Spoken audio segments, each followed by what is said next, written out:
समझिएगा यहाँ पर A3 तीसरा पद दिया है 15 और 10 पदों तक का योग दिया है 125। कहता है इसका सार्व अंतर और 10 पदों तक का मतलब कि 10वां पद पे क्या होगा। तो ध्यान से देख लीजिएगा।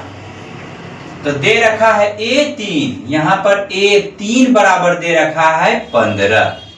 अब समझ लीजिए यहां पर इससे हम जो है आगे बढ़ते हैं। इसका सूत्र होता है A प्लस 2D, इसका होता है तीसरा पद का 2D बराबर कितना दे रखा है 15। इस समीकरण 1 हम मान लिए। फिर कह रहा है फिर हमारा क्या कह रहा है 10 पदों तक का योग दे रखा है। योग दे रखा है, कितना दे रखा है 12, यानी 125 दे रखा है, 12 नहीं।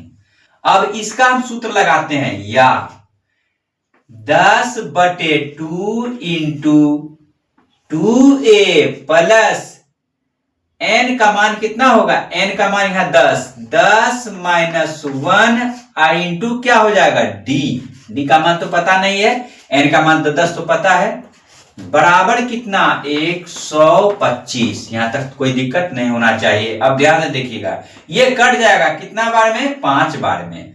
यहां 5 इंटू 2a प्लस 10 में 1 चला जाएगा 9 गुना d तो 9d बराबर 125। अब इसको गुना कर लेते हैं दोनों के साथ।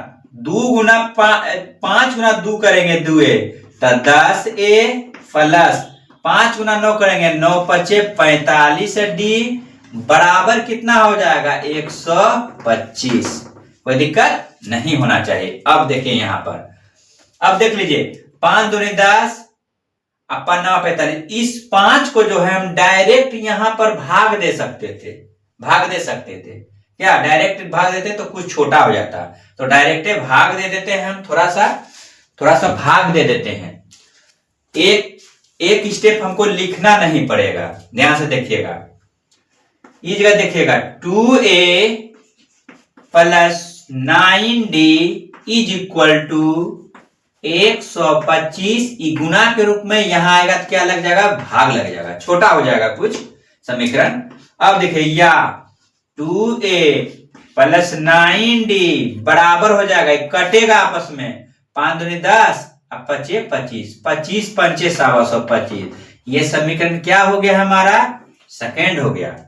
समीकरण लिखेंगे, समीकरण फर्स्ट तथा सेकेंड से समीकरण फर्स्ट और सेकेंड को क्या करेंगे, विलोपन विधि से, प्रतिस्थापन विधि से, वज्र गुणन विधि से, किसी विधि से हम a और d का मान पता कर रहे हैं। तब ना हम बैठाएंगे, d का भी मान निकल जाएगा। यहां पर लिख रहे हैं हम। अब समीकरण फर्स्ट हमारा निकल चुका है, a प्लस 2d बराबर 15। ये समीकरण 1 है। दूसरा नंबर में निकला हुआ है 2a प्लस 9d बराबर कितना निकला हुआ है 25। ये समीकरण हमारा कितना है, 2 है। अब समझिएगा यहां पर इस समीकरण को हल कैसे करते हैं।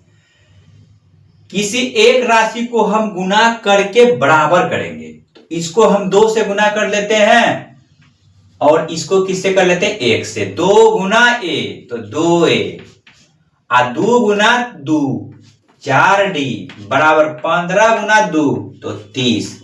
1 से गुना करेंगे तो उतना ही हो जाएगा। a और d का मान हम पता कर रहे हैं, तब ना बैठाएंगे। अब समझिएगा, इस जगह लिखेंगे दो ही वर्ड सिर्फ घटाने पर, यहां पर इसके सीधा में, तो इसका चिन्ह बदलते हैं, माइनस माइनस माइनस। ये प्लस है तो माइनस, प्लस है तो माइनस, प्लस है तो माइनस। ये प्लस में और ये माइनस में कट गया। अब बच कितना गया, 9d माइनस में और 4d प्लस में, माइनस हो जाएगा 5d इज इक्वल टू 25 में 30 चला जाएगा प्लस, कितना बच जाएगा, तो -5 बच जाएगा मेरा। -5 नहीं, +5, क्योंकि बड़ी संख्या प्लस में, प्लस हो गया। इसलिए हमारा d का मान वह हो गया ये माइनस है तो इधर चला जाएगा, -5/5, ये आपस में कट जाएगा, कितना हो गया 1। ये डी का हमारा निकालने के लिए कह रहा था, ये डी आंसर हो गया। अब हम जो है ये 10 निकालने के लिए हमको प्रथम पद की जरूरत है, तो इसी समीकरण में जो है हम डी का मान रखेंगे, लिखेंगे समीकरण फर्स्ट में रखते हैं, फर्स्ट में डी का मान रखने पर, डी का मान रखने पर रखेंगे डी का मान, तो समीकरण हमारा है a + 2d = 15, ये समीकरण 1 है। हमारा डी का मान यहां रखेंगे तो a का निकल जाएगा, प्रथम पद हो जाएगा 2 गुना डी का मान -1, तो -1 लिखेंगे 15। आप समझ लीजिए a बराबर डायरेक्ट कर देते हैं 15, इधर 15 -1 गुना 2 -2 को उधर लेके जाएंगे, कितना हो जाएगा 2, तो कितना निकल गया हमारा 17, a का मान कितना निकल गया 17। अब कह रहा है एक आंसर और लाने, अब a10 बराबर सूत्र क्या होता है, a + 9d, ये फॉर्मूला बताए हैं आपको। a का मान 17 प्लस 9 गुना d का मान -1, तो देख लीजिए यहां पर बराबर 17 प्लस 9 गुना, यानी प्लस गुना माइनस तो माइनस, और 9 गुना 1 तो -9 हो जाएगा, बराबर कितना हो जाएगा 8। ये हमारा कितना निकल गया, ये 10वें पद पर हमारा 8 होगा, कितना होगा 8 होगा। चलिए इसको उतार लीजिए बढ़िया से, इत्मीनान के साथ, एकदम क्विक।